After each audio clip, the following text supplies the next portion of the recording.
काफी देर सब लोग हॉस्पिटल में रहे, फिर सिद्धांत ने सभी को जिद करके घर भेज दिया। वैष्णवी जी भी चली गई।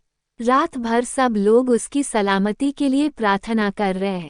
सुबह की सूरज की पहली किरण श्रव्य के चेहरे पे पड़ रही थी तो श्रव्य ने धीरे धीरे आंखें खोली तो आंखें खुलते ही सामने के दृश्य को देखकर उसकी आंखें बड़ी हो गई। वो हकलाते हुए बोली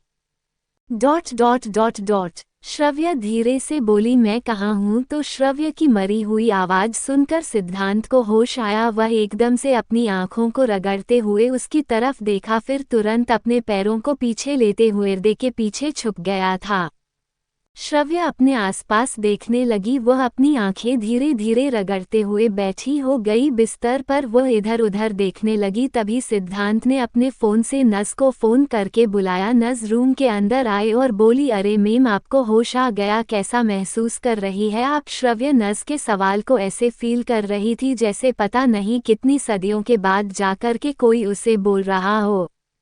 वो बहुत ही मरी हुई आवाज में बोली, मैं यहाँ कब आए और मुझे यहाँ कौन लेकर आया? नज अभी कुछ कहने के लिए अपना मुंह खोलने ही वाली थी कि पर्दे के पीछे से सिद्धांत ने हाथ से इशारा करके कुछ भी बोलने से मना कर दिया। श्रद्धा अभी कुछ और भी पूछती, तभी नज ने बहाना बनाते हुए बोला, अभी आप थोड़ा रेस्ट कीजिए, आपको भी होश आया है, अभी डॉक्टर चेक कर लेंगे, उसके बाद आप सारे सवाल पूछ लेना। फिलहाल आप अभी लेट जाएं, आंखें बंद करिए, मैं डॉक्टर को बुलाती हूँ। ऐसा कहकर नज ने श्रद्धा की आंखें बंद करके उसे फिर से लेटा दिया। सिद्धांत मौका पाकर वहां से निकल गया और उसने सुमित को बताया कि उसे होश आ गया है। दूसरी तरफ नज ने डॉक्टर को भी बुला लिया था। नज डॉक्टर के साथ आए और श्रद्धा का अच्छे से चेकअप करने के बाद साथ में चल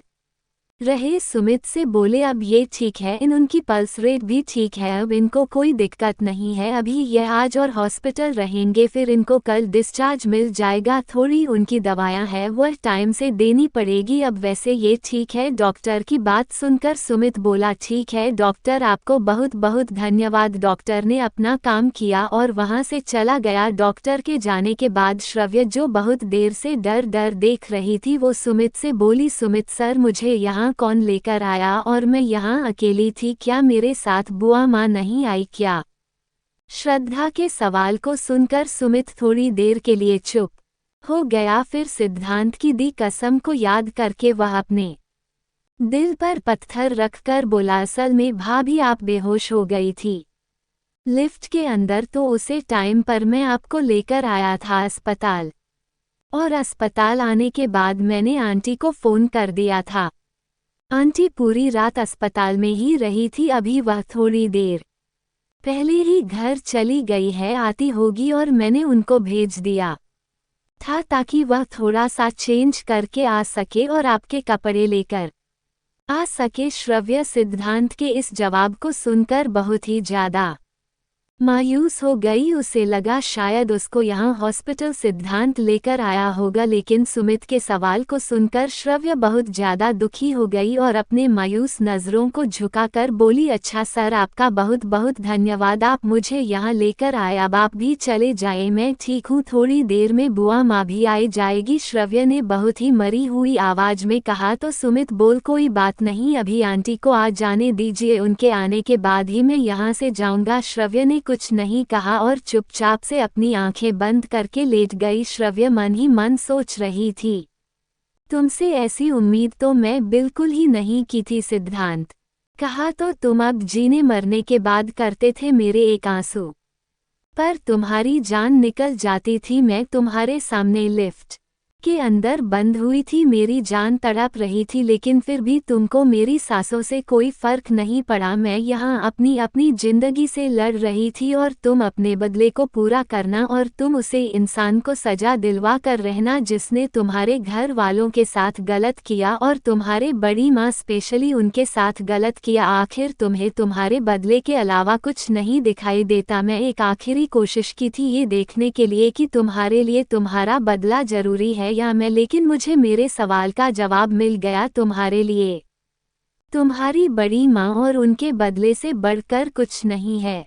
अब मैं तुम्हें प्रॉमिस करती हूँ जीवन में कभी तुम्हारे पास नहीं आऊंगी लौटकर, और तुम अपनी बड़ी माँ के साथ रहना और अपने बदले को पूरा करना। मुझे मेरे सवाल का जवाब मिल गया। और रही बात उसे इंसान को बचाने की जिसकी वजह से मैंने मेरी माँ को खो दिया, तो मैं उसको बचा नहीं रही थी, सिर्फ उन बच्चों के लिए कर रही थी जो मुझे दीदी कहते हैं। मैंने मेरे माँ बाप का प्यार नहीं पाया। मैं नहीं चाहती वह बच्चे भी माँ बाप के प्यार से वंचित रहे, सिर्फ इसलिए मैं तुम्हें रोक रही थी। लेकिन अब और नहीं, अगर तुम्हें उनको सजा देनी है तो तुम दे सकते हो। रही बात उन बच्चों की, तो उन बच्चों को मैं अपनी तरफ से पूरी कोशिश करूंगी हर वह चीज़ दे सकूं जो वह डिजर्व करते हैं। श्रव्य अपने मन में यही सब सो ही रही थी कि तभी उसके गेट पर किसी ने जो किया। श्रव्य ने अपनी आंखें खोली और गेट की तरफ देखने लगी। जैसे ही उसने गेट की तरफ देखा, सामने से जानवी जी आई हुई दिखाई दी। जानवी जी के साथ विवान और वीरेन भी थे। वीरेन मुस्कुराते हुए श्रद्धा से बोल, कैसा फील कर रहे हो भाभी? अब श्रव्य फीकी सी मुस्कान के साथ बोली, ठीक हूँ, आप लोग यहाँ क्यों आए हो?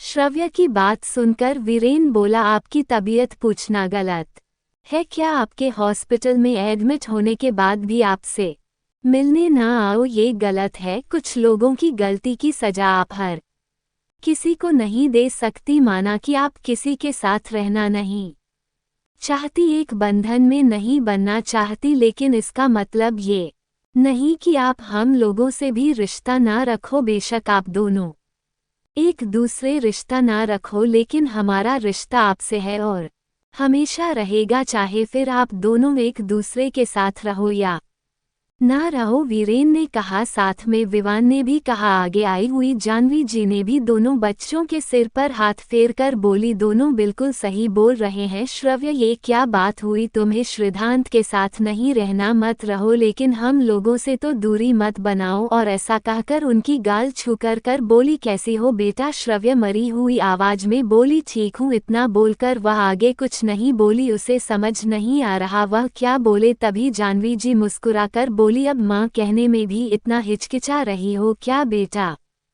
श्रव्य ने गर्दन हिलाकर बोला, नहीं ऐसी बात नहीं है। तब जानवी जी फिर से बोली, अगर ऐसी बात नहीं है तो माँ क्यों नहीं कहा? श्रव्य ने कहा, ऐसा कुछ नहीं है माँ, बस समझ में नहीं आ रहा था कि क्या कहूँ, कैसे कहूँ। जानवी जी ने उसके सर को ऊपर उठाया और बहुत प्यार से बोली, माँ तो बस माँ होती बेटा, उसके लिए किसी रिश्ते की जरूरत नहीं होती, ठीक है? वह तुझे अपनी पत्नी नहीं मानता तो उसे अपना पति नहीं मानती, मत मानो, लेकिन मैं तेरी भी माँ हूँ और मैं तेरी माँ हूँ इन बच्चों के साथ साथ मैं तेरी भी माँ हूँ। तो आज के बाद कभी मुझे माँ कहने मत, झिझकना और अभी आराम करो और अपनी तबीयत का ध्यान रखा करो। और हाँ, उसे दिन के बाद तुमने हमसे बात करना बंद कर दिया था। हमने बात करने की भी कोशिश की, लेकिन तुमने सबसे अपनी कसम देकर मना कर दिया। लेकिन आज तुमसे सामने से बोल रही हूँ, कसम तो दे दिए, अब दोबारा कसम देने की सोच। उससे पहले मैं तुम्हें कसम दे रही हूँ कि तुम हमसे कभी दूरी नहीं बनाओगी, आराम से बात करना नहीं छोड़ूंगी। और अगर तुमने ऐसा किया तो तुम सोचना कि तुम अपनी उस माँ को दुखी कर रही हो जो इस दुनिया में नहीं है, उनको भी दुखी किया है। जानवी जी की बात सुनकर के श्रव्य चुप होकर बोली, ठीक है माँ, मैं आप लोगों से कभी दूरी नहीं बनाऊंगी।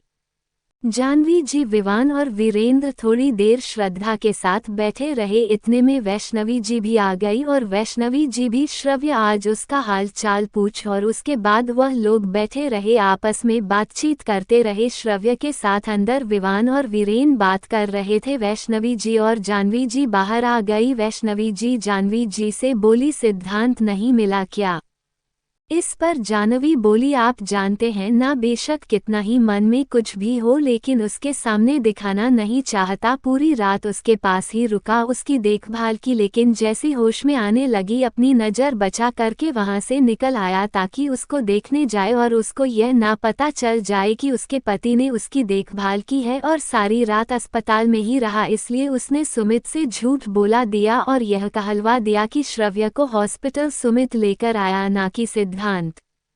वैष्णवी जी जानवी जी की बात सुनकर बोली, समझ में नहीं आता ये बच्चे क्या चाहते हैं, आखिर क्यों इस रिश्ते को इतना कॉम्प्लिकेटेड बना रहे हैं। जब इतनी केयर है, इतना प्यार है, तो क्यों फिर इतनी दूरी बना रहे हैं। तभी जानवी जी बोले, पता नहीं क्या चाहता है सिद्धांत, और ऐसा क्या जादू किया है दीदी ने मेरे बच्चे पर जो उसे दीदी के बदले के आगे कुछ दिखाई नहीं देता। अगर मैं भी कुछ बोलूं तो उसे मैं भी गलत लगती हूँ, उसके पापा भी बोल तो वह भी उनको गलत लगते हैं। बस अपनी बड़ी माँ की बात सही लगती है और पता नहीं क्यों दीदी को इस बच्ची से क्या नफरत है जो जानबूझकर इस बच्ची को सिद्धांत से अलग रखती हैं। मैं तो कह कर ही थक गई दोनों को, इसलिए आपसे कह रही हूँ आप एक बार श्रव्य को समझाए और वह समझ जाए तो दोनों साथ रहे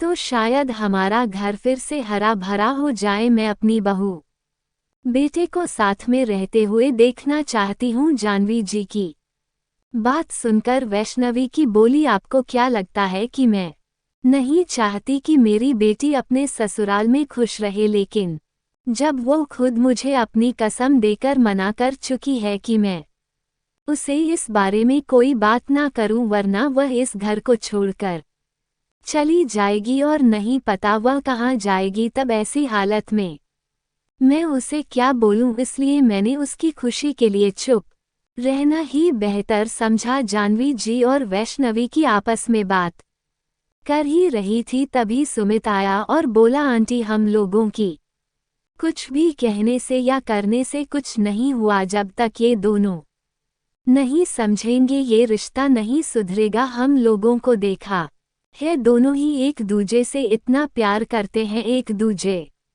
को समझते हैं, बस साथ नहीं रहना चाहते, एक दूजे की जिद नहीं छोड़ना चाहते, इसलिए एक दूसरे से दूर भी नहीं होना चाहते तो पास भी नहीं होना चाहते। और रही बात सिद्धांत की, बेशक अपने बदले के लिए वह श्रव्य से नफरत का नाटक करता है, लेकिन मैं कल रात उसकी आंखों में और उसकी जुबान से वह चीज़ सुनी और देखी जो हम सब उसे चीज़ को सुनना चाहते हैं, और स्पेशली श्रव्य भाभी। उसने कल खुद ये चीज़ मानी कि उसे श्रव्य के बगैर नहीं रह सकता और उसे ना खुद से दूर कर सकता है ना ही पास रख सकता है, लेकिन वो उसको दुख भी नहीं दे सकता, इसलिए पूरी रात उसके पास रहा था, उसकी पूरी रात देखभाल की थी, उसकी नींदों में भी परेशानी को देखकर खुद परेशान हो रहा था। वह जाएगा उसके साथ में भी इसको देख देख कर परेशान हो रहा था कि कितनी केयर कर रहा है वो उसकी, लेकिन बस उसको दिखाना नहीं। और जैसे ही होश में आने लगी सबसे पहले नज़र बचा करके भाग गया बाहर और मुझे ये कहलवा दिया कि मैं उसको हॉस्पिटल लेकर आया। आगे क्यों उसको सच नहीं बताना चाहता, इस सिर्फ इसलिए ना कि चाहे श्रद्धा उसकी कमजोरी ना बना दे जाए। सुमित की बात सुनकर जानवी जी बोली, एक ही इंसान है जो इन दोनों को एक कर सकता है और वह है दीदी, पर मैं जानती हूँ दीदी कभी ऐसा नहीं होने देंगे। पर बेटा एक चीज़ जानकर बड़ा अच्छा लगा कि सिद्धांत के मन में आज भी श्रद्धा के लिए उतना ही प्यार है और अब हम लोग ही इन दोनों के बीच की दूरी को दूर करेंगे। फिलहाल अभी श्रव्य को ठीक हो जाने दो, उसके बाद घर आने के बाद इसके बारे में बातें करेंगे। जानवी जी और वैष्णवी की आपस में बात करने लगी। उसके बाद जानवी जी से वैष्णवी जी ने बोला, अब आप लोगों को जाना चाहिए वरना तो श्रव्य फिर से मुझसे सवाल करेगी। जानवी जी ने वैष्णवी जी से विदाई ली और विवान और वीरेन के साथ वहां से चली गई। सुमित वहां से जाने को हुआ, लेकिन सिद्धांत ने ये कहकर मना कर दिया कि वो उसके सामने नहीं जा सकता तो क्या, लेकिन तुझे अब जब तक वह अस्पताल से डिस्चार्ज नहीं हो जाती वहीं रहना है, और मैं यहाँ उसको हॉस्पिटल में अकेली छोड़कर नहीं जाऊंगा, अस्पताल छोड़कर नहीं जाऊंगा। सिद्धांत की बात पर सुमित मनी मन मुस्कुराकर बोला, साला प्यार भी करता है लेकिन जताना नहीं चाहता है, आखिर बोल देगा तो कौन सा औरा काम हो जाएगा। पर नहीं जनाब, को अपनी अकड़ थोड़ी कम करनी है। सुमित सिद्धांत की मनी मान तारीफ कर रहा था, tears of Joy, cold sweat smile, जो कि सिद्धांत को पता नहीं थी। और श्रव्य अपने बिस्तर पर लेटी हुई थी, वैष्णवी जी उसके सर को शैल रही थी और दोनों ही चुपचाप बैठी थी। तभी अचानक से श्रव्य बोली, माँ आपसे कुछ पूछूं तो सच बताना। वैष्णवी जी ने उसे सवाल लिया नजरों से देखा और बोली, हाँ बोल क्या हुआ। श्रव्य बोली,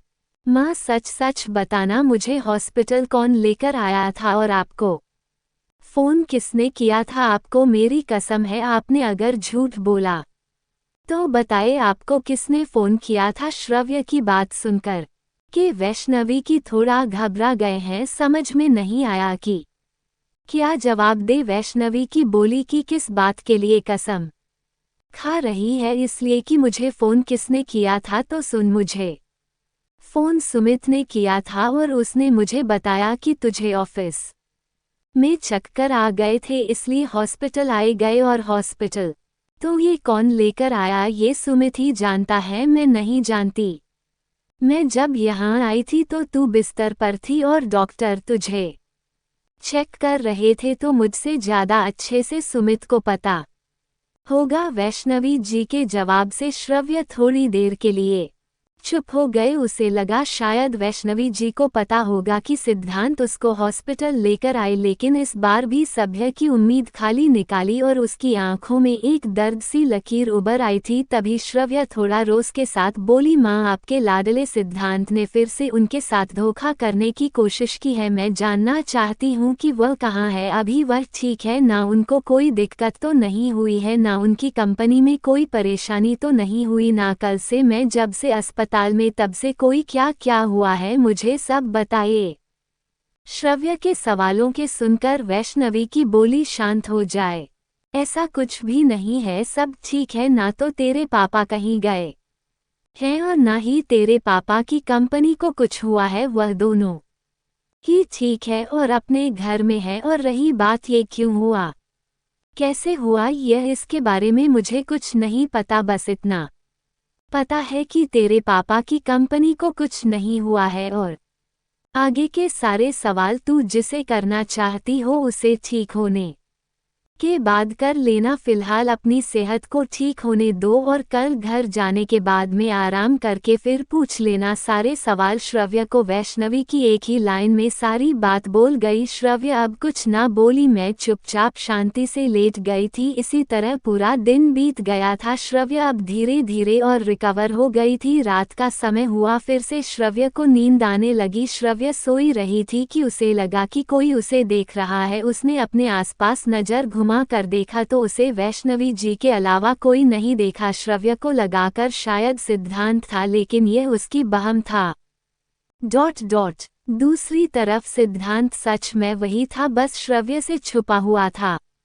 पूरी रात सिद्धांत हॉस्पिटल में रहा और श्रव्य इस बात से बेखबर थी। 2 दिन के बाद इलाज के बाद आज श्रव्य को डिस्चार्ज मिल गया था और वो वैष्णवी जी के साथ हॉस्पिटल से घर जा रही थी। तभी सुमित पीछे से आया और बोला, आइए आंटी जी, मैं आप लोगों को छोड़ कर आता हूँ। वैष्णवी जी समझ गई थी कि सुमित सिद्धांत के कहने के जा रहा है, इसलिए वो कुछ न बोली। दूसरी तरफ श्रव्य बहुत धीमे धीमे चल रही थी, उसके पैरों में बिल्कुल जान नहीं बची थी। दूर खड़ा सिद्धांत ये सब देख रहा था। उसने सुमित को फोन किया और बोला, उसके सहारा देके ले जाओ। सुमित को सिद्धांत की बात का मतलब समझ नहीं आया। वो श्रव्य से बोला, आइए भाभी, आपको मैं गाड़ी तक ले जाता हूँ। और ऐसा कह के सुमित ने श्रव्य को अपनी बाहों में उठा लिया। हालांकि ऐसा करते करते सुमित के हाथ पैर कांप रहे थे, पर वो सिद्धांत का ऑर्डर नहीं टाल सकता था, इसलिए वो उसके कहे अनुसार श्रव्य को लेके जाने लगा। दूसरी ओर सिद्धांत गुस्से से मन ही मन बोला, इस बेवकूफ को किसने बोला था। और ऐसा कह के वो गुस्से में आगे बढ़ गया। वो श्रव्य की ओर जाने लगा। आज का पाठ कैसा है कमेंट कर देना, और आप लोगों को ये कहानी अच्छी लग रही है या नहीं कमेंट जरूर किया करो।